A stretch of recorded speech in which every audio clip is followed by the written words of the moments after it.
saya akan menyampaikan catatan 20 tahun gerakan PKI sejak tahun 1996 sampai 2016. Ini kalau waktunya 5 menit pasti kurang. Ya, saya mohon teman-teman wartawan yang akan merekam agar utuh, karena saya akan menyebut nama, saya akan menyebut tempat, saya akan menyebut tanggal, saya akan menyebut alamat, saya akan menyebut siapa. Karena PKI, saya sudah bincang dengan abang saya, Bapak Kiflan Zain, Alfian, tugas kamu menjelaskan seluruh yang sedang terjadi. Tugas Bang Kiflan nanti bagaimana menghadapi kejadiannya. Untuk menghadapi kebangkitan PKI, kita akan wakafkan darah dan air mata kita untuk Allah dan tegaknya syariat Allah. Allahu Akbar. Jadi hari ini kita berbicara tentang kebangkitan yang sesungguhnya, ketika aroma amis darah sudah mulai terasa di mana-mana. Mereka sudah menguasai istana. Hampir sebulan ini tak ada lagi konsultan tentara dalam istana. Rapat-rapat di istana negara hari ini dipimpin oleh orang yang namanya Teten Mas Duki, Urip Supriyanto, mantan KPU Solo, dan Budiman Sujatmiko. Jam 9 malam ke atas mereka berkumpul untuk terus merancang gerakan-gerakan PKI ke depan. Jadi artinya acara seperti ini sudah terlambat. Maka pesan buat saudara semua pada hari ini, ikuti sebatas waktu yang ada. Tentu saya banyak kekurangan. Kita awali dengan 1996. Tanggal 16 April 1996, polisi menangkap seorang perempuan yang bernama Dita Indah-Sari. Catat, Dita Indah-Sari. Siapa dia? Dia adalah staf ahli Menteri Tenaga Kerja dan Transmigrasi. Kabinet yang kapan? Kabinet yang sekarang. Namanya Dita Indah-Sari, gerwani muda, ada di kantor Kementerian Tenaga Kerja dan Transmigrasi. 10 tahun yang lalu dia juga orangnya menjadi staf ahli di Kementerian Tenaga Kerja dari menterinya yang bernama Muhaimin Iskandar.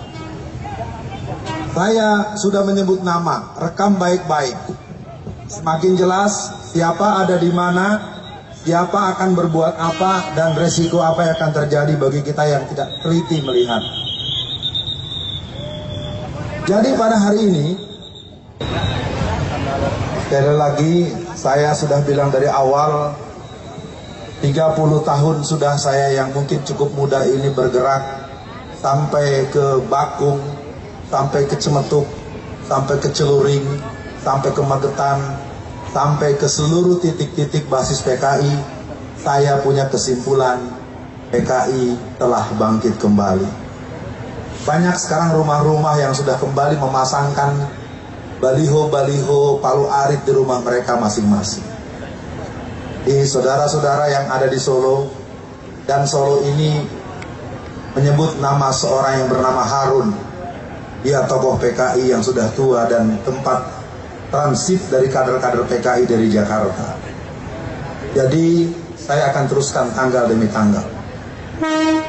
16 April 1996, Dita Indah-Sari menuliskan dalam buku hariannya, "Well, partai kita yang telah dikubur, dihina, dibakar, diusir, dibunuh, hari ini kita hidupkan kembali."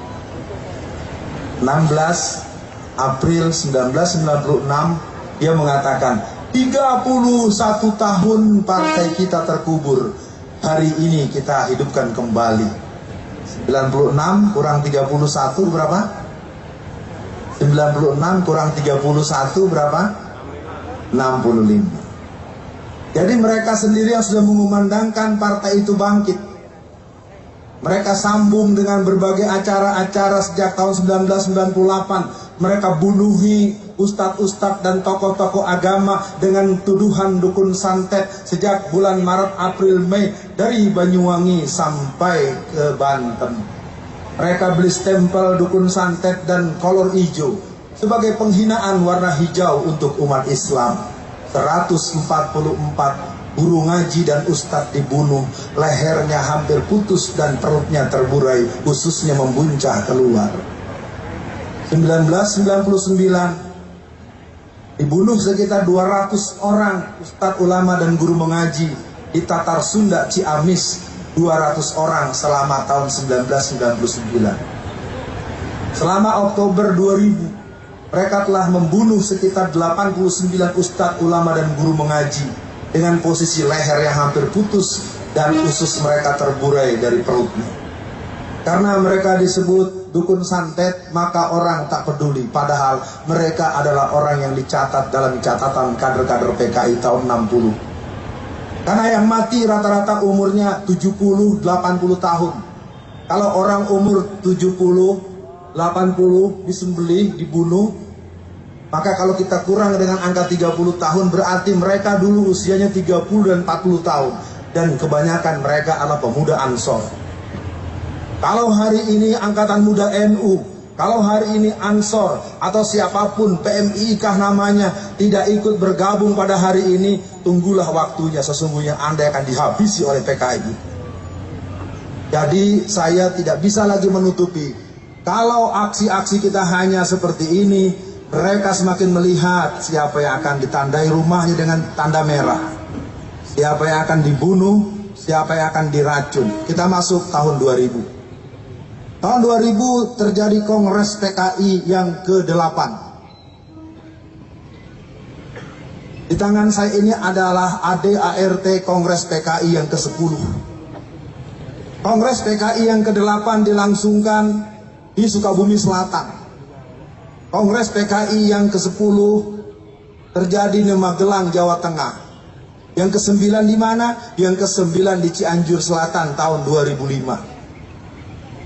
Tahun 2002 terbit buku yang berjudul Aku Bangga Jadi Anak PKI, yang ditulis oleh Ripka Ciptaning, yang ayahnya adalah salah satu pengusaha toko material di kota Solo ini pada tahun 1950. Ripka Ciptaning namanya, tinggalnya di Jalan Haji Mencong, Tangerang, berasal dari PDI Perjuangan, anggota DPR RI sudah 3 periode, berangkat dari Sukabumi Selatan, tempat penyelenggaraan Kongres PKI yang ke-8, tahun 2000.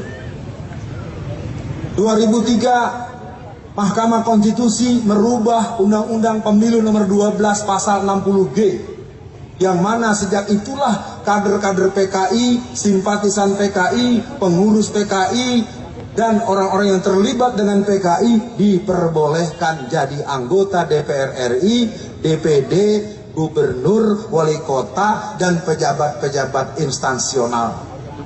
Jadi sekarang kalau kita mau buka satu-satu, silakan jawab sendiri, siapa gubernur Jawa Timur? Silakan periksa ayahnya. Siapa Oki Asokawati, anggota DPR RI dari P3? Ayahnya Brigadir Jenderal Anwas, PKI golongan A. Saya Alfian Tanjung, kader P3. Tapi hari ini saya bicara PKI sudah ada di DPR RI, sudah ada jadi gubernur, sudah ada jadi bupati, sudah ada jadi polisi, sudah ada jadi tentara. Jangan heran kalau hari ini polisi dan tentara tidak menunjukkan sikap yang tegas menghadapi PKI. Karena yang sangat gelisah adalah para veteran. Yang sangat gelisah adalah tentara-tentara yang mengerti betapa kejam dan jahatnya PKI. Tahun 48 mereka berontak, mereka bakar pesantren Sabilil Muttaqin PSM Takeran, mereka bunuh ulama dan santri, 108 orang disembelih, dimasukkan ke dalam sumur yang dalamnya 12 meter. Catat, yang menggagalkan mereka gerakan musuh dan antek-anteknya bukan dari Kodam 5 Brawijaya, bukan dari Kodam 4 di Ponorogo. Tapi yang menumpas PKI 48 adalah Kodam 3 Siliwangi. Peristiwanya di bagian timur, tapi yang membabat dari bagian barat, yang tengah dan yang ada di timur tidak berdaya menghadapi PKI. Karena peristiwa G30S PKI, Jawa Tengah lebih dari 70% tentara-tentaranya terlibat dan menjadi anggota PKI. Artinya, kebangkitan mereka hari ini bukan kebangkitan gurau.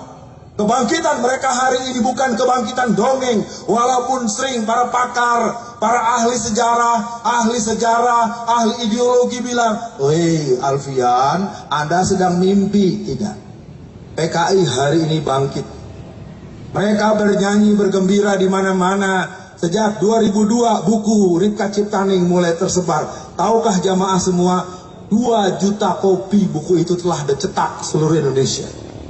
Judulnya Aku Bangga Jadi Anak PKI. Buku yang berikut terbit tahun 2005. Tahun 2004 Ripka Ciptaning menulis dalam koran harian sore Suara Pembaharuan. Dia mengatakan hanya dengan Nasakom sajalah Indonesia bisa keluar dari persoalan bangsa ini. Terbit tanggal 18 bulan Maret tahun 2004 yang mengatakan bahwa Nasakom adalah solusi Indonesia. 2004 Nasakom. Apakah tahu Nasakom? Belum tahu. Nasakom itu nasionalis, agama, komunis. Apa nasionalisnya? PNI. Apa agamanya? NU. Apa komunisnya? PKI. Itu 3 sekawan tahun 63 bersatu untuk lebih kuat membela apa yang mereka mau. Awal reformasi ada Nasakom juga. Apa nasnya? PDI Perjuangan. Apa A-nya? PKB. Apa PKI-nya? PRD. PRD adalah casing daripada partai PKI yang berlambangan roda gerigi, yang ADART-nya persis dengan hasil Kongres PKI tahun 1954. Jadi PKI ada 3 titik. PKI asli, PRD dengan casing suka bukan PKI tapi isi PKI, dan PKI balas dendam. Di sini ada Ibrauri Aidit, ada Ilham Aidit, ada Karmel Budiarjo, dan ada Sinta yang menginginkan tempat lubang buaya itu dihancurkan. Bisa diteruskan? Ini karena udah mulai nyebut nama nih, ya. Karena kalau tak lagi disebut nama siapa di mana adanya, kita seolah-olah bermimpi di siang bolong, mengawang-awang melamun bagaikan katak ingin jadi kerbau. Hari ini kukatakan PKI bangkit. Terserah mau diapakan, yang penting kita masih punya konstitusi. Persoalannya hari ini aparat-aparat kita cenderung pura-pura tidak mendengar. Aneh bin ajaib ketika ada orang menggunakan kaos berlambangkan tulisan stempel Rasulullah, kalimat syahadat, tidak jelas dasar konstitusinya, ditangkap dan ditembak di tempat dengan alasan teroris. Sementara orang yang berlambang palu arit, undang-undang masih berlaku. Undang-Undang nomor 27 pasal 107 ayat A sampai E yang mengatakan barang siapa orang yang mensosialisasikan komunisme, leninisme, marxisme, maka dia bisa diancam kurungan penjara 20 tahun. Hal yang ada konstitusinya, malah kata presiden, pihak tentara, pihak polisi, jangan kebablasan. Jadi mari biarkan palu arit dipakai di mana-mana, karena tidak dilarang, nggak boleh diganggu. Kalau ada seorang pejabat yang menyuruh sesuatu yang bertentangan dengan undang-undang, berarti yang bersangkutan telah mengajarkan kepada kita bertentangan dengan undang-undang, maka secara konstitusi yang bersangkutan harus diselesaikan secara konstitusional. Tentu para semua yang hadir, kita baru sampai di tahun 2005. 2005 terbit buku lagi yang berjudul Anak PKI Jadi Anggota Parlemen. Di tahun yang sama 500 orang tua usia 70-80 tahun mereka datang ke Pengadilan Negeri Jakarta Pusat di Hayamuruk. arah ke kota, harmoni kota. Jadi yang suka ke Jakarta mungkin paham. 500 orang dari Pasuruan, dari Magetan, dari Kediri mendatangi Pengadilan Negeri Jakarta Pusat. Mereka adalah tokoh-tokoh PKI, kader-kader PKI yang menuntut hak kompensasi karena mereka ingin mendapatkan ganti rugi 950 juta rupiah sampai 2,5 miliar per orang dengan klaim anggota inti 3 juta orang dan simpatisan total 15 sampai 20 juta orang. Bayangkan, penjahat yang pernah mengkudeta negara, penjahat yang pernah membunuh ulama, menyiksa, meracun 62 orang pemuda Ansor, menyembelih ulama-ulama di berbagai tempat, datang-datang minta hadiah, datang-datang kita minta maaf pada mereka, datang-datang mereka minta dibebaskan dan ganti rugi. Ini artinya mereka sudah bangkit, saudara-saudara sekalian. 2007 deklarasi Papernas yang dipimpin oleh Dita Indah-Sari. Alhamdulillah PBR dan FPI pusat bersatu padu untuk menghentikan mereka. Dengan izin Allah, Papernas mati di tengah jalan, tidak pernah muncul lagi. 2008 terbit buku yang berjudul 50 tahun anak PKI. Itulah tulisan dari Ripka Ciptaning, sang gerwani muda yang membentuk pasukan gerwani di Indonesia. Dia mulai membuat kader-kader sejak Neglasari Tangerang, terus ke Cirebon, terus bergerak ke basis-basis Jawa Tengah dan Jawa Timur. Artinya mereka terus mempersiapkan. Maka kadang-kadang ku bertanya, ada di mana wanita-wanita muslimat, ada di mana wanita-wanita mubalighah yang mengerti terhadap gerakan PKI? Ini mungkin perlu tempat dan waktu untuk menjelaskannya. 2010 Kongres PKI yang ke-10.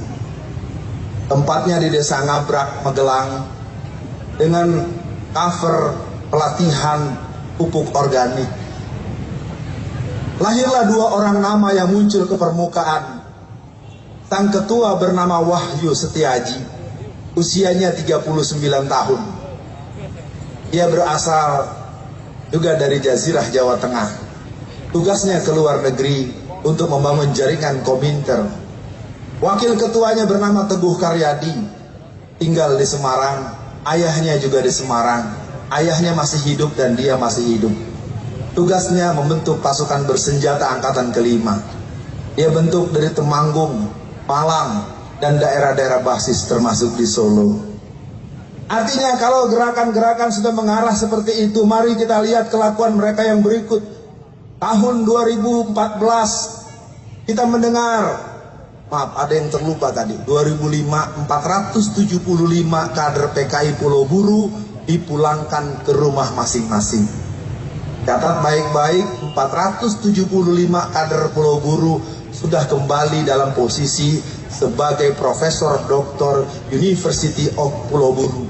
Maka jangan heran terbit film yang berjudul Pulau Buru Tanah Air Beta. Dalam kajian kenegaraan itu sebuah isyarat bahwa kami punya negara baru yang akan siap kami bangun. Sementara kami sebut dulu namanya Republik Soviet Indonesia, Republik Soviet Madiun. Mereka punya dan mereka mulai tes dengan Pulau Buru Tanah Air Beta. 2014 1 Mei penetapan libur nasional untuk hari buruh itu adalah pencapaian target PKI. Karena 1 Mei buruh libur bukan program bangsa kita, bukan program negara kita, bukan tuntutan para karyawan-karyawan kita. Itu rekomendasi Komintern, Komunisme Internasional di Perancis tahun 1916. Libur 1 Mei sama dengan libur 1 Juni. Itu bukan libur kesepakatan nasional, itu libur sepihak. Aksi PKI menetapkan 1 Juni sebagai libur yang berhubungan dengan Pancasila. Jadi hari semakin jelas, warna semakin terang benderang. Semoga hati tetap tenang, jihad dilakukan dengan iman dan ilmu.